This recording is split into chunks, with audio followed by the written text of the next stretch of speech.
Hello and welcome back to the Squirrely Heat YouTube channel, and welcome back to match week number 10. We're finally in double digits and it is the Premier League preview, and we are kicking off with an important game for both teams, but for two very different reasons. Sunderland at home to Arsenal, and Sunderland, let's make no mistake, are in a very dire situation and are very much odds on now to go down. That's it, relegation pretty much confirmed unless something miraculous comes out. When you've got Jermaine Defoe coming out saying that the team's gone backwards, and you've got David Moyes who said that from the start that they're going to be in a relegation battle. As soon as he walked in the door and he says that, that's absolute bollocks. And the problem that they've got, it's not just the fact that they're coming up against Arsenal.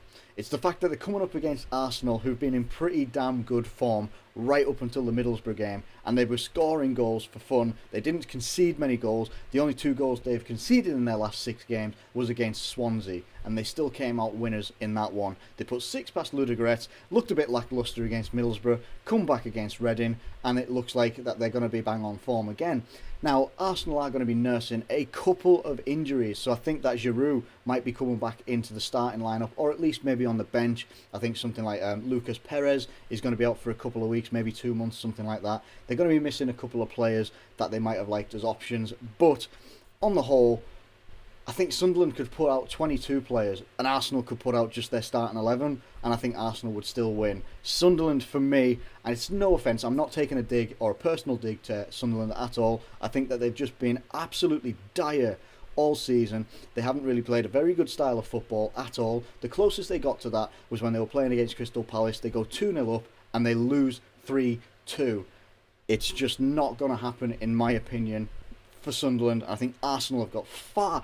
Despite how many injuries Arsenal may suffer, I think Aaron Ramsey's on his way back as well. I think he could be back for this game.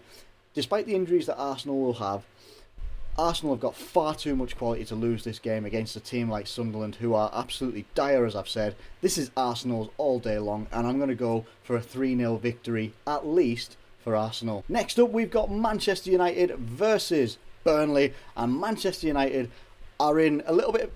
I was going to say they're going to be a little bit indifferent, but actually looking at their form, and yes, they had that crushing defeat against Chelsea. Let's not forget that. Looking at the other games they had, the Europa League game that I can't even pronounce, they won 1-0, got a draw against Stoke, draw against us, and then they won 4-1 against Fenerbahce. They were in high positive spirits about that one. They come to Chelsea, concede 30 seconds in, and the game was pretty much over from there on. Yes, it was quite competitive in some areas of the game, but Chelsea just had that little bit more quality, sharper, and they finished their chances, whereas United just didn't. They come out 4-0 losers on that day, but they came out, and Man United put out pretty much... I don't think they put any youth players in their team against Manchester City, which Man City did actually bring some youth players in into their team to play the Manchester derby in the EFL Cup. People are saying that yes, Rashford is part of the youth setup, but he's not now. He's very much, I think, considered a first team player. He's not going to be going backwards. Again, it's one of those. Manchester United got the win on the night, probably because they had more experienced players on the pitch. Aside from that, though, there still is indecisions about 2 of their players at the moment, which the media is crying about, in Ibrahimovic and Pogba, in the fact that they're both not performing.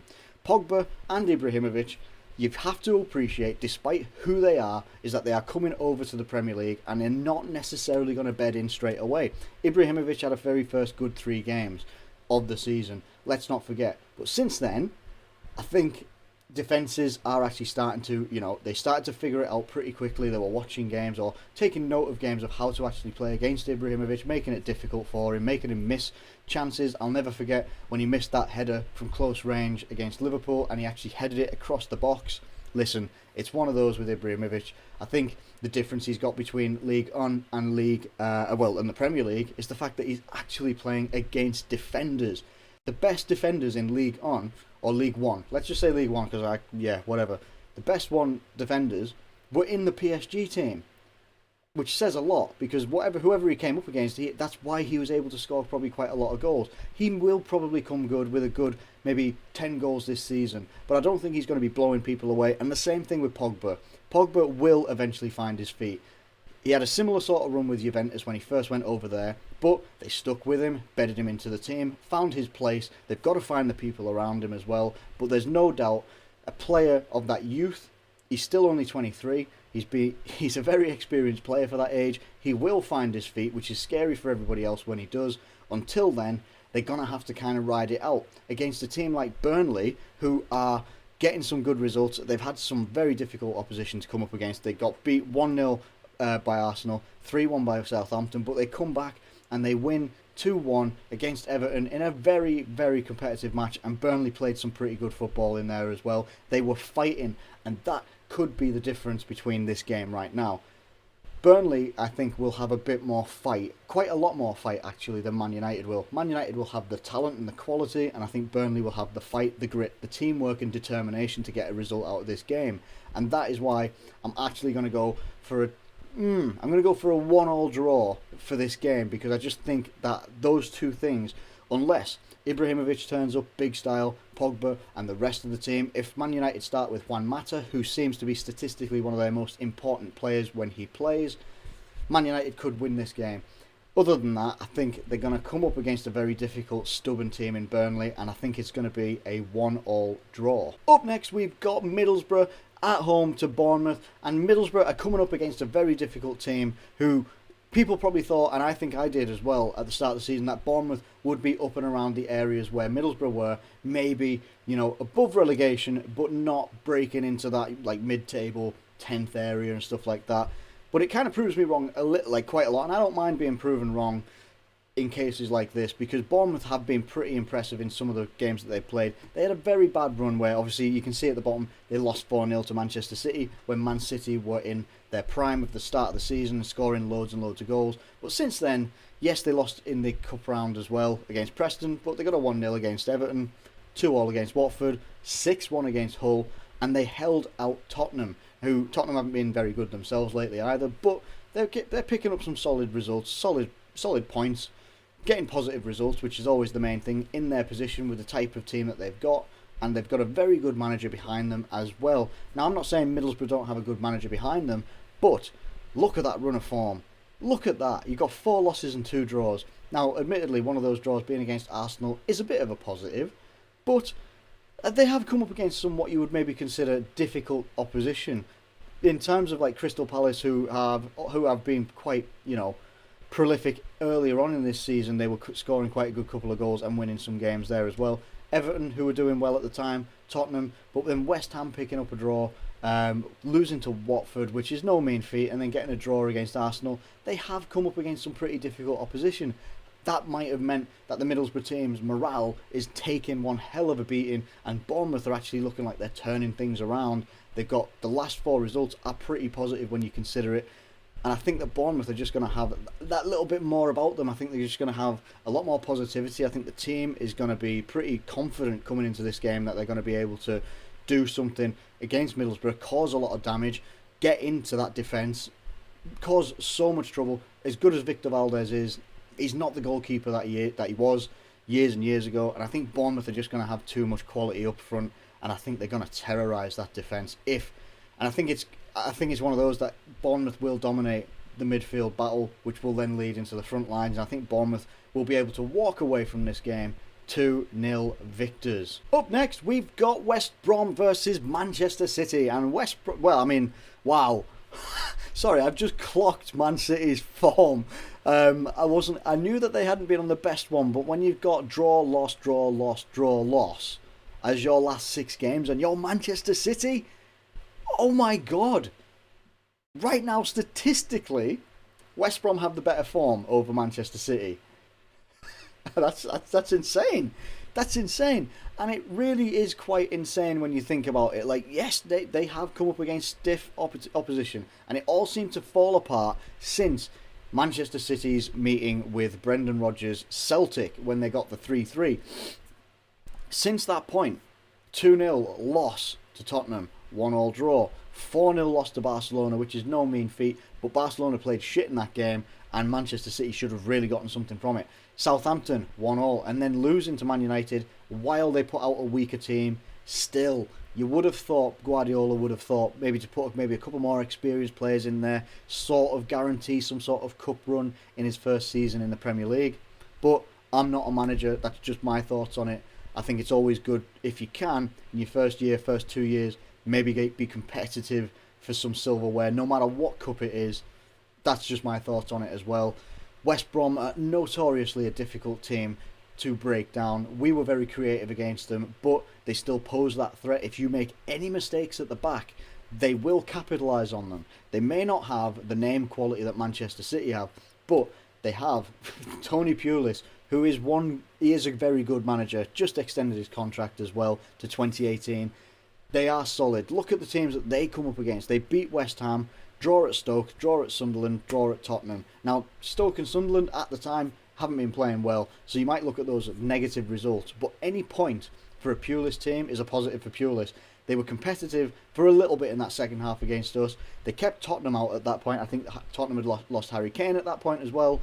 But the point being, I think that West Brom could cause that defence of Man City's some difficulties, depending who they start with as well. I didn't think Company got some rave reviews from the media when he came back the other day, or last week or something like that. He got rave reviews against Southampton, and I was thinking, I thought Company looked shaky, which rubbed off on John Stones, and it made him shaky and made him make the mistakes that he made. I just didn't think it looked very good. Depending on who they start with in defence, if they go with whoever they started with, like for the start of the season and stuff like that, that might be a bit better. It's difficult though because Company's the captain, but if he's not performing, you've got to take him out the team. And I know he's only just come back, but he did look like more of a liability than Man City needed at that point. And I just think it's one of these. I'm going to have to sit on the fence a little bit.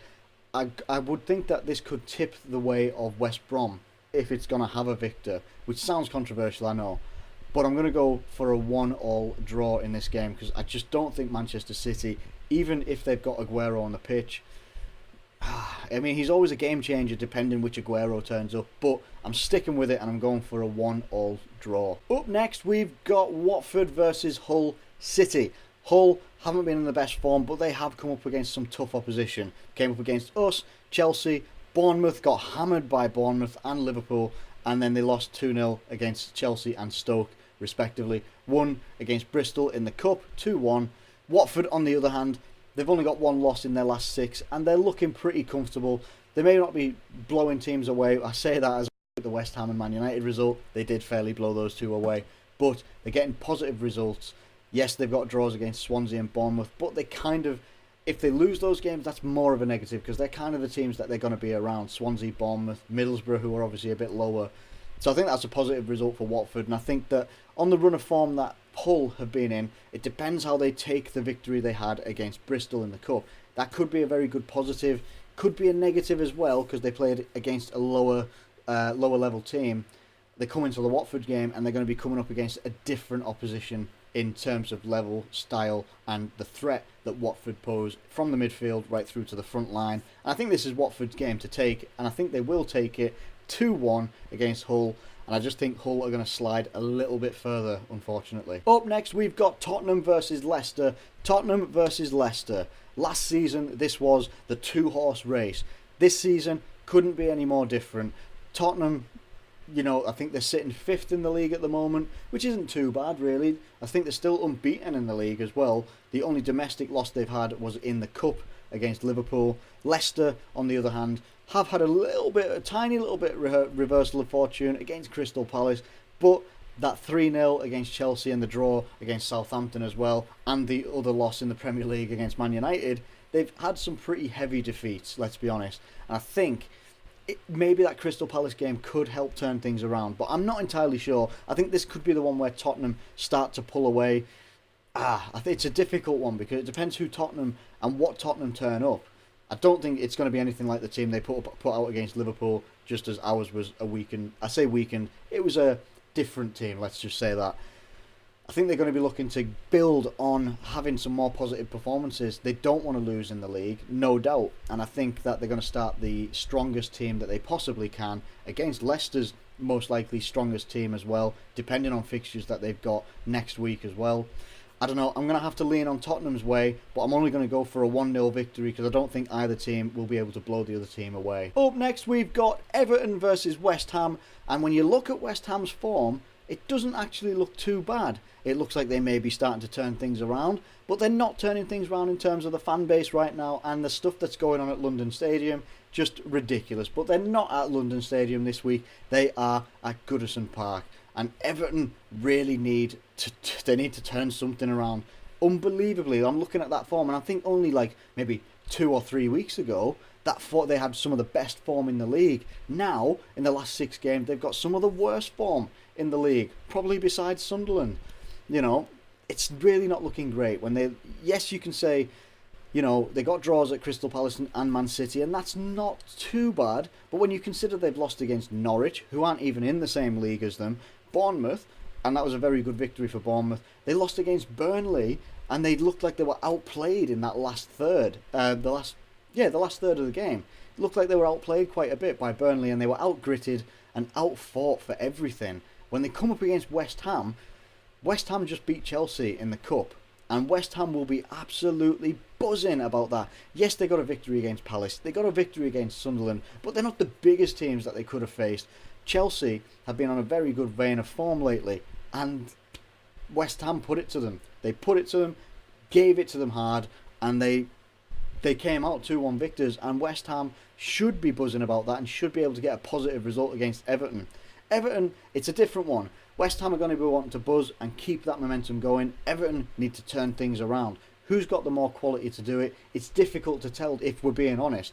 I think West Ham are going to have more determination, especially away from home, which sounds bad to say, but I do think that West Ham will be able to take this game, and I think it's going to be a 2-1 victory for West Ham. Up next, we've got Southampton at home to Chelsea, and apart from the loss to West Ham and Arsenal, Chelsea have been in some pretty good form. Since they switched to the 3-4-3 formation that they've had, I think they started it with Hull. They hadn't conceded any goals up until the cup match they had a couple of days ago. They hadn't conceded any goals, and they'd basically been scoring more goals each game. 2-0 at Hull, 3-0 at Leicester, 4-0 at Man United. They'd completely reversed everything that was happening to them, and it was an unbelievable display of Conte and his tactics. People were questioning them before when he was starting to set up in the original setup that Chelsea used to have, and instead he went, no, I want to go for a 3-4-3, and unbelievable what he can do with a back three. It is absolutely unreal.